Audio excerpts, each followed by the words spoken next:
বরিশালের গৌর নদীতে সিজারিয়ান অপারেশনের সময় অবহেলা ও চিকিৎসাগত ত্রুটির অভিযোগে সাথী আক্তার পরী নামে এক প্রসূতি মায়ের মৃত্যু হয়েছে।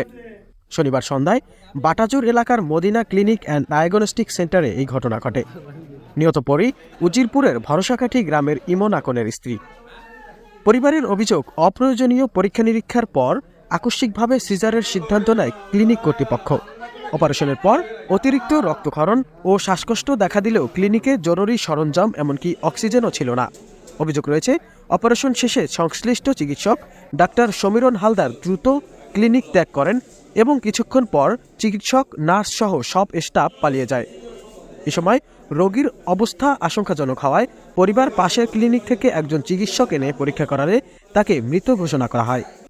খবর ছড়িয়ে পড়লে উত্তেজিত জনতা ক্লিনিকে ভাঙচুর চালায়। পরে পুলিশ পরিস্থিতি নিয়ন্ত্রণে আনে। বিষয়ে অভিযুক্ত চিকিৎসক ও ক্লিনিক কর্তৃপক্ষের বক্তব্য নিতে একাধিকবার যোগাযোগ করা হলেও কারো সঙ্গে যোগাযোগ করা সম্ভব হয়নি। গৌরনদী মডেল থানার ওসি মোহাম্মদ তরিকুল ইসলাম জানিয়েছেন, লিখিত অভিযোগ পেলে তদন্ত করে প্রয়োজনীয় ব্যবস্থা নেওয়া হবে।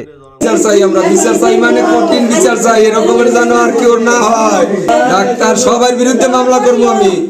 কেন আমার রোগী ভালাই দিয়ে ঠিক আছে, ওরা অসুস্থ দেখছে, ওরা চিকিৎসা করতে মনের বুঝ দিতে পারতাম। যখন ক্রিটিক্যাল দেখছে তখন দেখতে বলাই গেছে কিসের জন্য আমরা সুস্থ থাকতাম, যেটা আমার ডাক্তার চেষ্টা করছে, সবকিছু করছে, আমাদের ভাগ্য ছিল না, কিন্তু আমার রোগী ভালাই দিয়ে চলে গেল কেন? আনন্দ থাকার কথা ছিল যে ফ্যামিলিটাতে, এরকম একটা ফ্যামিলিতে আজকে এরকম একটা বিষাদ তৈরি হয়েছে। এমন বিষাদ আর কোনো পরিবারের না হোক, আমরা চাই এটা, এবং এই রকম হাসপাতালগুলো অবিলম্বে বন্ধ করা উচিত। আমার কাজ হচ্ছে ল্যাবে ভাই, আমি এই বিষয়ে কিছু জানি না। ডক্টর সমীরণ হালদার স্যার আসছিল, আসার কথা ওনার, এবং আমি যতদূর জানি আর কি ওনার আসার কথা।